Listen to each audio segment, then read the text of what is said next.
There was all these cars being stolen from driveways, and nobody could figure out who it was. So the auto theft guys were scratching their heads, and they said, hey, we could use a little extra manpower or whatever. So we're doing a surveillance out there where most of these thefts are happening. We figured whoever's doing this lives nearby. And we see this kid, like a 13, 14-year-old kid, crawling underneath a fence and hopping on a bike. And we stopped him. It's like 2 a.m. We stopped him and we started talking to him, and he confessed to stealing all these cars. So we said, well, how did you do it? He said he would go in, and this was complicated. He would go in and he would keep trying doors. He would find new cars. He would find cars that had the paper tag on. So he knew they were brand new. And if the door was open, fine. If not, he would use a coat hanger. This was back in the 80s, right, where the GM cars were really easy to get into. Okay, we had another 13-year-old kid show us how to do it, like how he did it in like 5 seconds.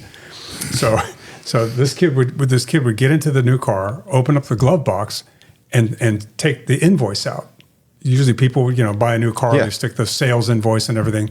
Somehow he learned that on a sales invoice of an automobile back then anyway, there was something called a key number.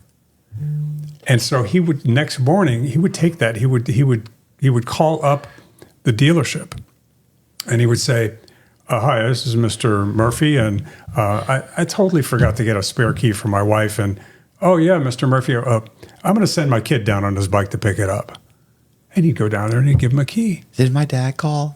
I was supposed to pick up a key. And he'd go and he'd steal a car and he'd drive it around and just joyride it and return it. People that had timeshares, they would call them up and they'd say, hey, we're going to place your timeshare on our website and sell it for you if you want to sell it. If you don't, no big deal. And then they charge them $350 for the fee, the standard thing. And the problem was they had a whole slew of people that were basically in default, or they'd lost their timeshares. So sometimes you'd call and the people would be like, they hadn't paid in so long, they simply had like foreclosed kind of, and they'd taken the timeshare or whatever. So he came up with a scam. He went and he either pilfered them or he bought them. And he went and he and a couple of buddies started making phone calls. He was like, so I always try and call old people, right? Because if you call old people, like, they're old, they don't really know what they're doing. Like, their head's not there. You know what I'm saying? Like, they're not that smart. They're very trusting, bro. He'd call up, he'd say, hey, I'm calling about your timeshare on such and such, whatever. In Clearwater Beach, blah, blah, blah, blah. I see that it went in, I know it went into foreclosure, and they'd go, yes. And he'd call from a lawyer. He'd say he was a lawyer. He was a real estate attorney in Florida. And he'd say, and he'd use like a spoof app, the whole thing. Like, he was good. So they get a phone call from a law firm in Florida about the timeshare that you remember the address. He has the address, and he tells you immediately, I know it's gone into foreclosure. I'm not trying to collect any money for you. Okay. What he says is that the entire development has been sold, but your name is still on the title of the timeshare, because they were supposed to have sent you some paperwork to get you off of it. You didn't get off of it. Well, here's the thing. I'm representing a large group of people that had bought timeshares that they'd gone into foreclosure. Right. Something like that. And he'd say, and you're eligible because your name is still on the titles. Right.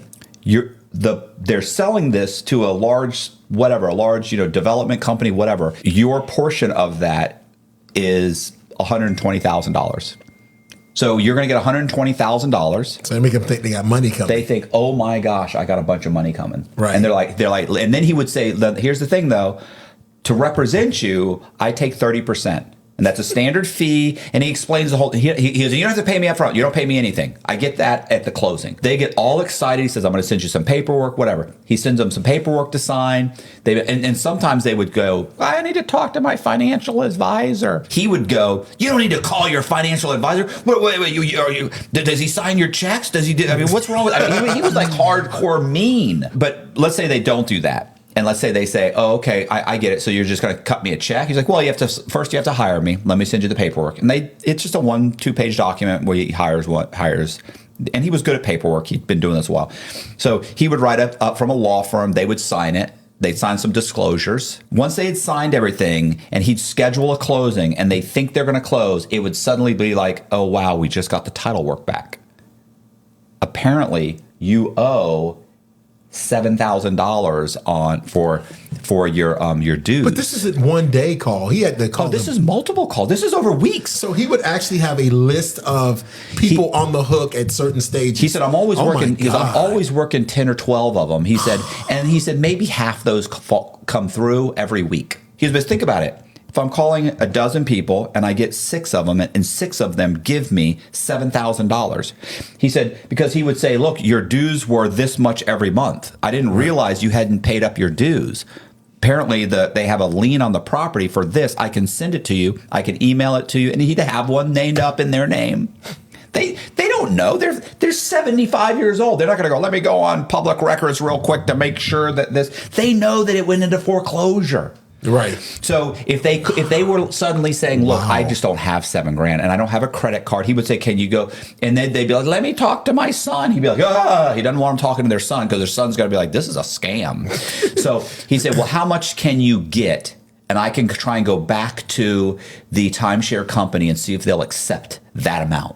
So he said, most of the time, you'd be shocked. He said, they have $7,000. They've got it.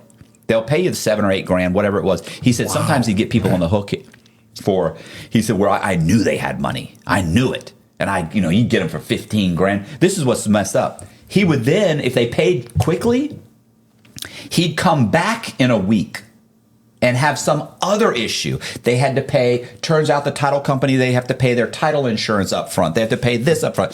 The only people that I knew that their wives stayed with them were guys that were very well off and could maintain their wife's position, right? Okay. And so if they went to prison for 5 years, the wife stayed with them. They got a couple kids.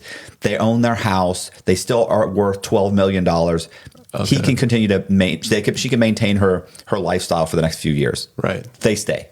Or women that are like from another country. They're citizens, but they're South American. They were born where you get married, you stay together no matter what. Right. And other than that, I know, and I'm sure I probably know of one or two that are out there, but almost none of the wives stay more than a few years. You know, like they didn't sign up for this. No, like, you know what I'm saying? Like, exactly. I got 2 kids I'm raising, or I got a kid I'm raising. I didn't sign up for this. I'm being patted down by a guard every 2 weeks to come see you, and I have to wait an hour and a half. I robbed all 4 of my drug dealers within 2 days of each other. I finessed them. I would say, Susie just got her script and she's looking to get rid of them. And at the time they're selling for $30 a piece. I'm just like, she's willing to sell 30 of them for $10 a piece or 60 of them for $20 a piece. And I had this building, same building, where it had a front door entrance and a rear door down the end of the hall that went out the back. And what I would do to the people, I'd say, drive me there. I don't want to take your money. I don't want you to take your money and you think, so you just drive me there. Right. I was like, she's like crazy about meeting new people. She's paranoid. I was like, I'll tell you what I'm going to do. I'm going to leave my phone in your cup holder. All you gotta do is run up there and run right back down. I'll be right back down. I said 2 phones, a burner and my good phone. So I put the burner in a cup holder. He gives me this one, the biggest score was $1,600. He gives me $1,600. I get out of the car, walk around the building, go in the front door, run down the hall, out the back door. I'm not even out the back door and I'm dialing taxi cab numbers. Right. Pick me up at the YMCA. This is typical luck. After I had robbed all my drugs, it was like 2 days before I could go to Florida and $3,000 cash and couldn't get a pill anywhere. So I'm like, I tortured myself, really. I end up going to a guy, his name is Frank Amadeo. He's a rapid cycling bipolar with features of schizophrenia. He's doing legal work in prison. He's a disbarred attorney. He believes that God is telling him he is preordained to be emperor of the world. I finally have a buddy of mine who says, bro, go talk to Frank. Like, I would have never even tried, but literally when you're hearing guys' names being called to R&D, right, receiving a departure, and you see T-Dog walking down the strip towards R&D with his bags over his shoulder, and you're like, what the fuck's going on? He's like, yeah, bro, immediate release. What? Yeah, Frank won his case. And then a week later, your buddy comes up and says, hey, Tom in Unit B3?